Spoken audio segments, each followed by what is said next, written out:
him, because he had trusted in his God. The king then gave orders, and they brought those men who had maliciously accused Daniel, and they threw them, their children, and their wives into the lion's den. And they had not reached the bottom of the den before the lions overpowered them and crushed all their bones. Then Darius the king wrote to all the peoples, nations, and populations of all languages who were living in all the land, "May your peace be great. I issue a decree that in all the realm of my kingdom people are to tremble and fear before the God of Daniel. For he is the living God and enduring forever, and his kingdom is one which will not be destroyed, and his dominion will be forever. He rescues, saves, and performs signs and miracles in heaven and on earth. He who has also rescued Daniel from the power of the lions." So this Daniel enjoyed success in the reign of Darius and in the reign of Cyrus the Persian. Thank you. Okay, so we're seeing a lot of things. This should remind you of the same kind of pattern that we saw with the fiery furnace. It ended up with the king exalting and praising God Almighty, right? So how would you react if someone said, "We're throwing you in a lion's den"?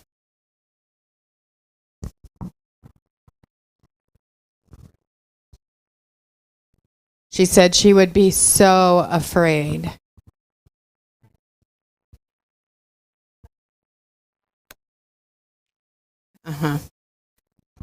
She thought she would just die of fear if she was told she was going into the lion's den.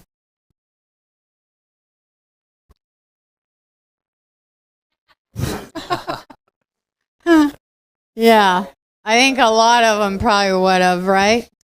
So I saw a video online the other day, and lions are obviously pretty big, but I think like an average like male African lion is like 500 pounds and of pure swift muscle. And in the video, this lion was walking among all these cars, and it was like comparable in like height and length to some of the cars. Incredible. Incredible. Yep. They are devourers, aren't they? Yes. Yes. And the angel didn't only close the mouths of the lions, but what else do they use to kill? Yep. Their claws. That's usually how they first take them out, right? With the claws. So it wasn't only their mouths being shut. Who knows what it looked like? You know, it could have been them just sitting there peacefully. Maybe the Lord put him to sleep. Maybe Daniel was sitting there petting him. Right? I mean, what would that look like, Lord? What would that look like? What would it be like? Right? So let's go through this verse by verse. This should also remind you, let's get through this so that I can compare it. It seemed good to Darius to appoint 120 satraps. So that would be like governors over the kingdom. That they would be in charge of the whole kingdom, and over them 3 commissioners, of whom Daniel was one. And these satraps might be accountable to them, and that the king might not suffer loss. Then Daniel began distinguishing himself, and it says among the commissioners. But if I go over here, it says literally above. So it would have been above the commissioners. He is now the head and not the tail. It all goes together. And satraps, because he possessed an extraordinary spirit. We possess that same spirit. The same exact one as Daniel. There's no difference.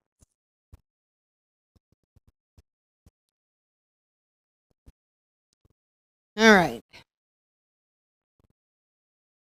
Then the commissioners and satraps began trying to find Ground of accusation. We've seen this before too, right? Against Daniel in regard to the government affairs because they wanted him out of there. Why did they want him out of there? Jealousy. It's jealousy. What did the leaders of Israel, what triggered their attack upon Jesus? Jealousy.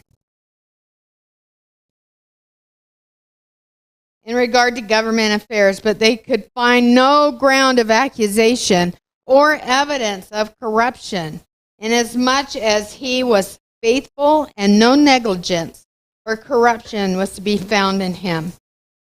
Now, he is a type of Christ. No sin is ever mentioned against Daniel. He is a type of Christ, a picture of him in the Old Testament. Now we know he sinned, and when we get to that chapter, I'll point that out.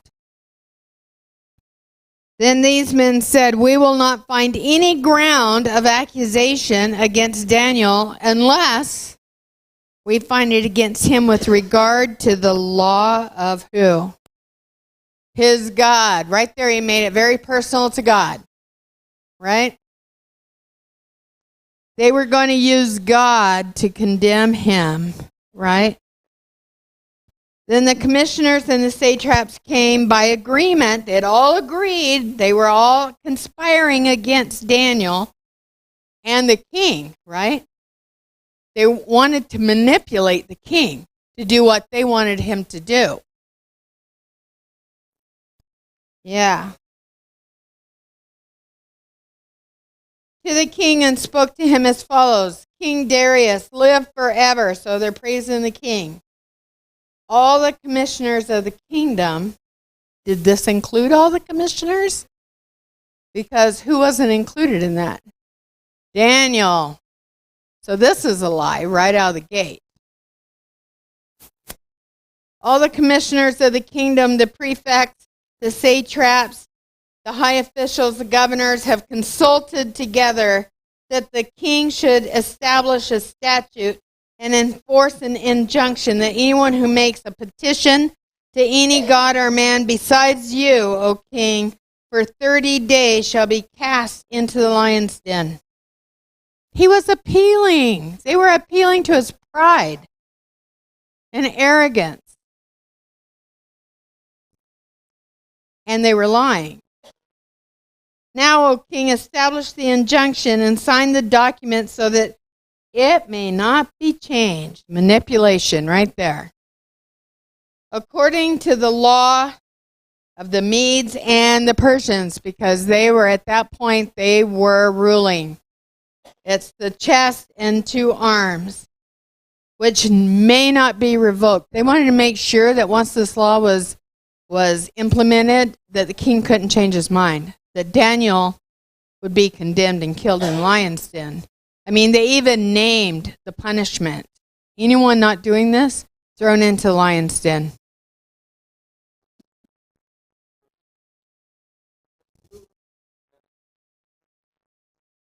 He probably wouldn't have done. Yep. Therefore, King Darius signed the document, that is, the injunction. Now, when Daniel knew that the document was signed, he entered his house. He knew it. Before he went up and prayed before the open windows towards Jerusalem, he knew what had been signed. He knew it could cost him his life in the lion's den. Now in his roof chamber, he had windows open towards Jerusalem, and he continued kneeling on his knees 3 times a day, praying and giving thanks before his God, as he had been doing previously. This isn't the first time 3 is brought up for prayer. How many hours in the garden did Jesus pray? 3. This is a parallel if you can grab a hold of it. 3.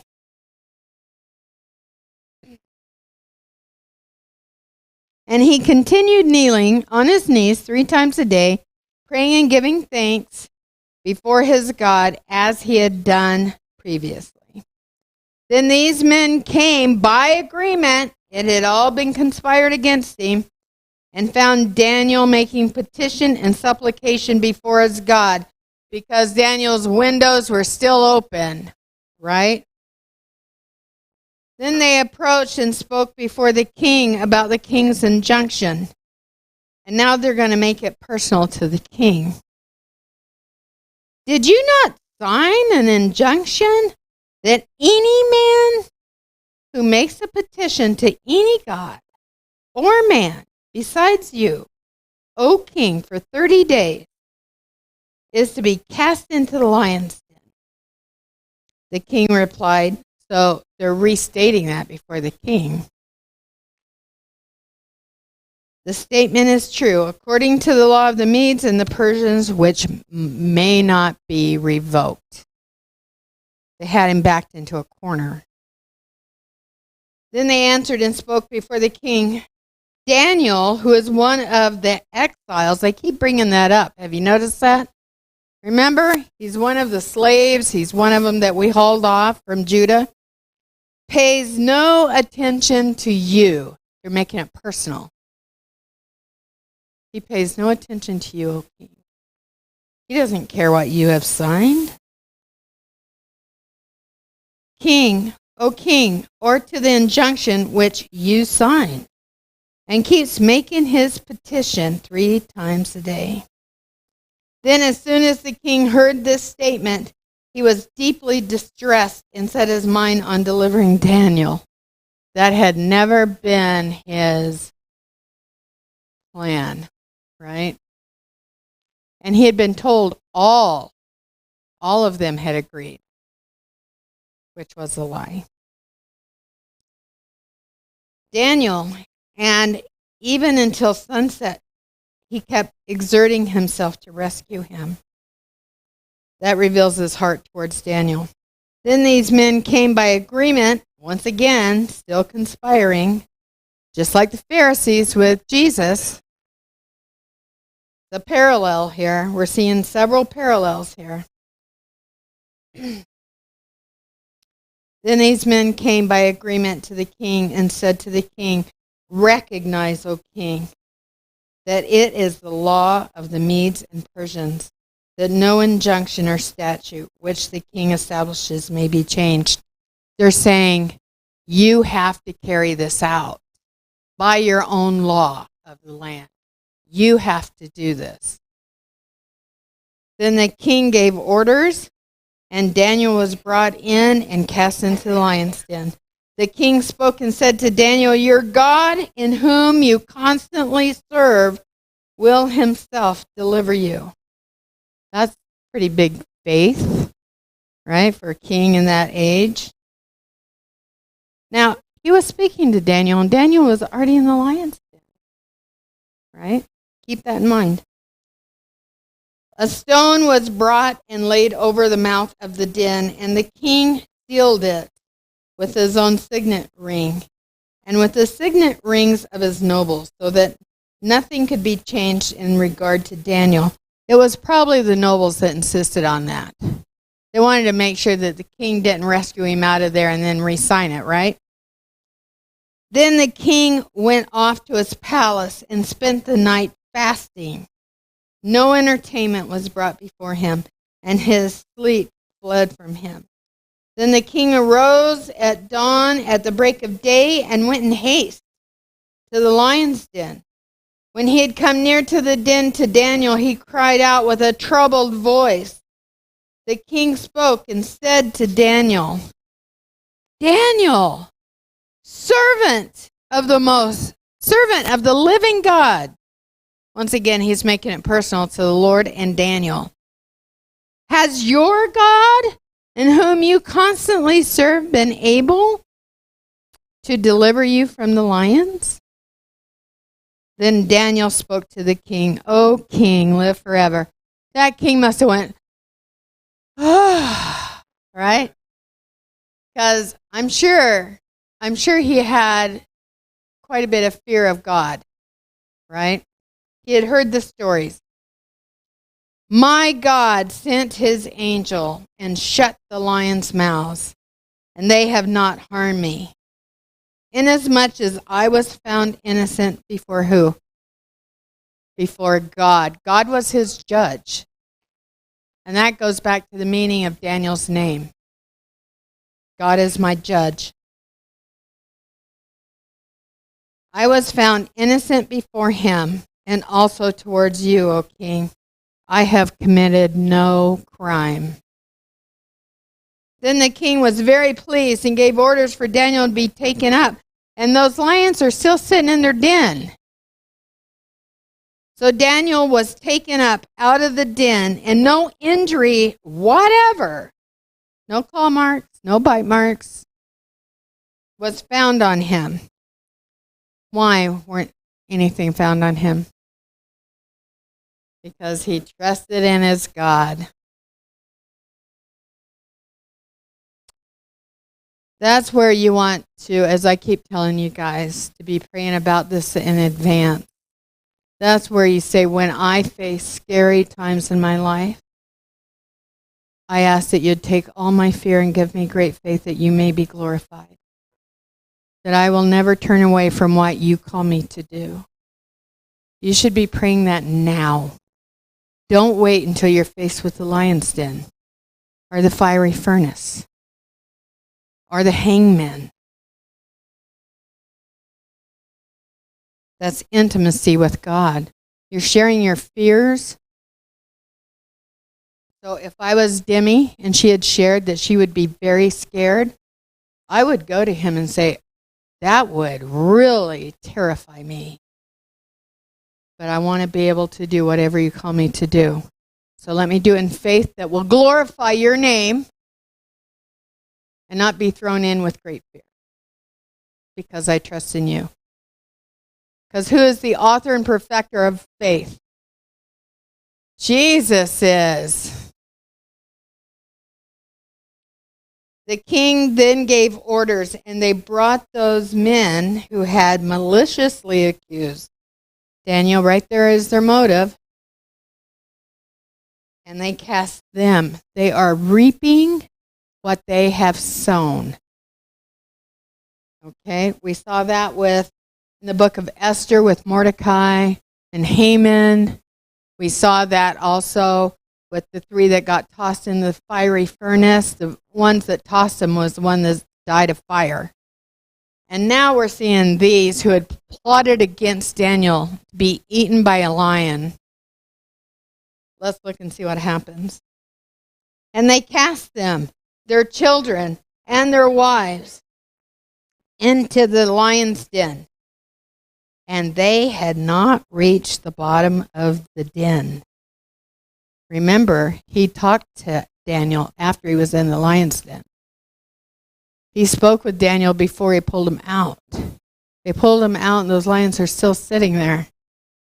I'm thinking they were purring really loud. Before they reached the bottom of the den, the lions overpowered them and crushed all their bones. These were not weak lions.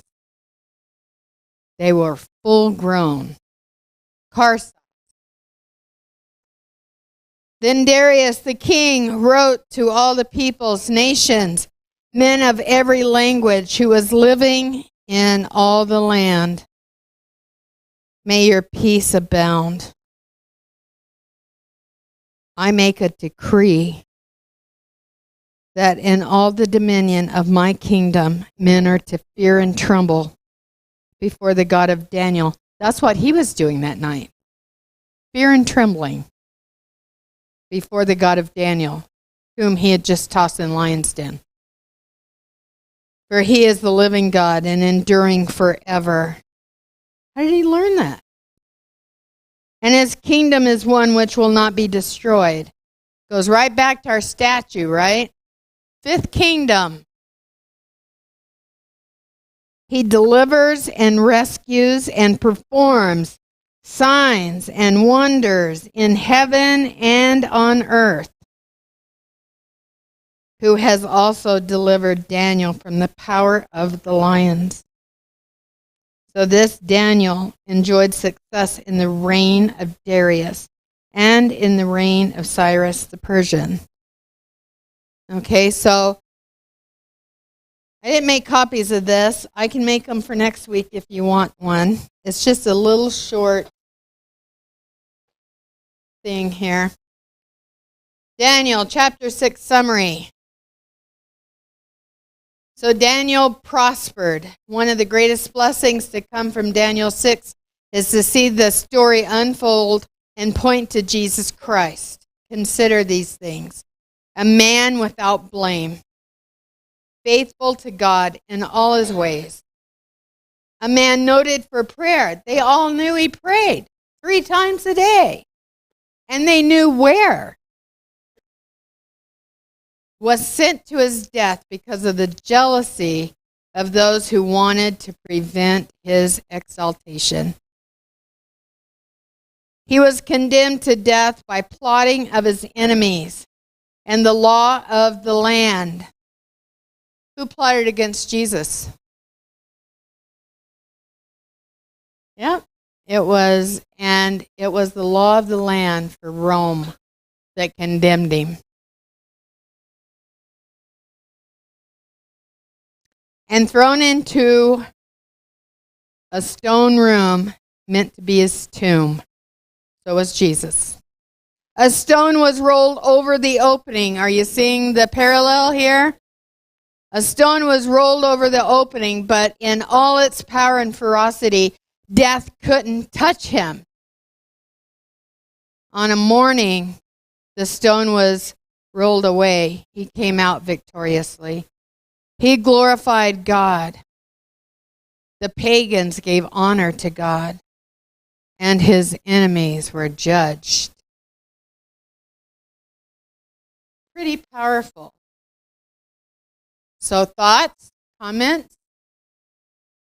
Okay. The decree was to throw anybody in the lion's den that worship anything but the king. But it looks like the king went after Daniel the very next day. He didn't leave him there 30 days. Is that a problem with the translation, or he defied his own law and went the next day? Good question. I think what it means is that anyone that prayed or worshiped anyone but the king for the next 30 days Gotcha. Okay. would get thrown into the lion's den. Okay. Yes. Anyone else? Notice that he was from Judah. He was not with one of the people from that land. And that's why I think they went after him. Well, Jesus was the same. He came, he wasn't one of the Pharisees, he wasn't one of the scribes, he was different. So there is a parallel there that he was not one of them, and that's why they went after him. And jealousy. You got to watch out for the jealousy, guys. We all suffer from it from time to time, right? We need to make sure to take that to the Lord. So the best way I have found to battle that is to start praying for that person and for the Lord to lift them up, make a way for them. And before you know it, you end up really appreciating them. I was reading about Esther too. I love how the Lord has. I love how the Lord has woven the Old Testament in with the New Testament. And as I get older, I can see that weave coming in. And I love how the stories of the Jews really are the stories of us Christians, because we have to overcome, and we have to trust in the Lord in order to overcome. And that's part of our faith. And I loved with Esther, she didn't have the faith. She didn't have that faith until she prayed and fasted, and people prayed and fasted for her. And then she received that faith. And I think that's such a wonderful thing to look at as we look at each other, is to receive that from each other, that help that we need. And Daniel just stood up. And so we're just so different in our needs, but we're so bound together by the weaving of how Jesus makes us one with each other. And with himself, right? And with himself. Amen. Yep. Very true. Anyone else?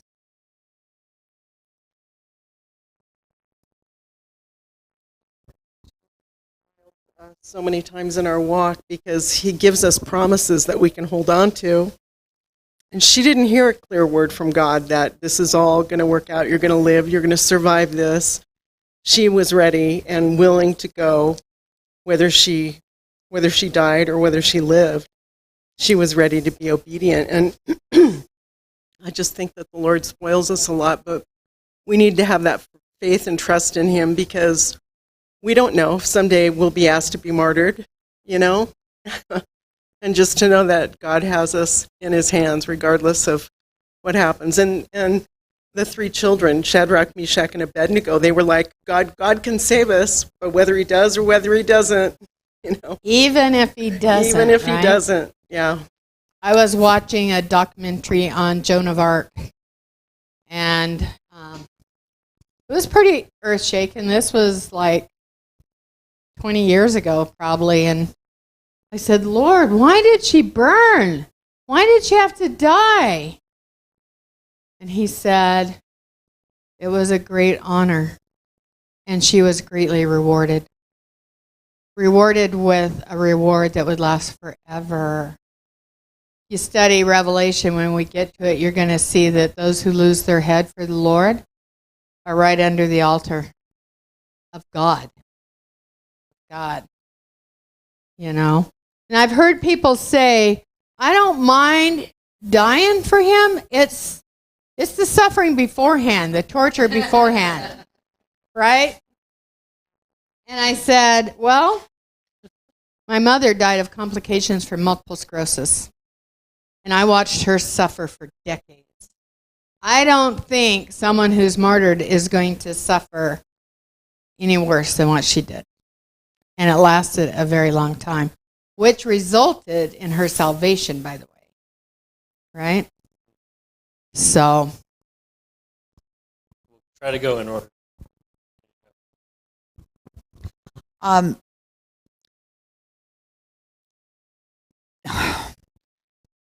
Suffering and affliction is something that I've been asking about for a while. And what you said tonight and a couple weeks ago about your mom just really hit my heart and has helped me to realize for myself that the affliction and suffering often brings us closer to God and further from self. So more him and less of me. Thank you for sharing that. It keeps us at his feet, doesn't it?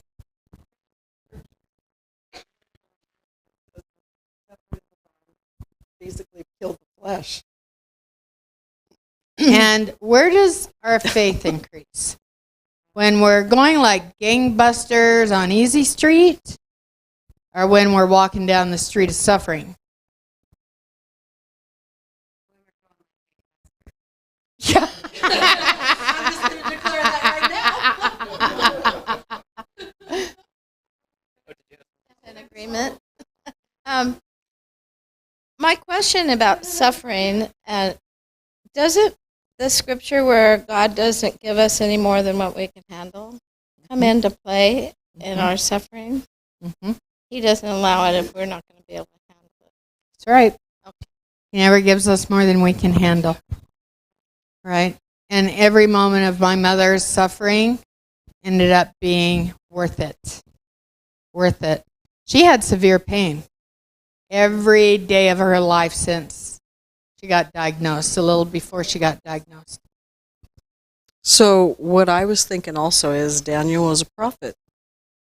And God, you know, I think being a prophet, you literally like you're in turmoil, kind of anyway, because you want to do, you want to do what God tells you to do, but then you have everybody around you, family, friends, brothers, sisters, you know what I mean? All going, well, you probably shouldn't say that, or you probably shouldn't do that, or you probably, Daniel I really feel that he had even some turmoil in himself sometimes, that he took before the Lord and just wept.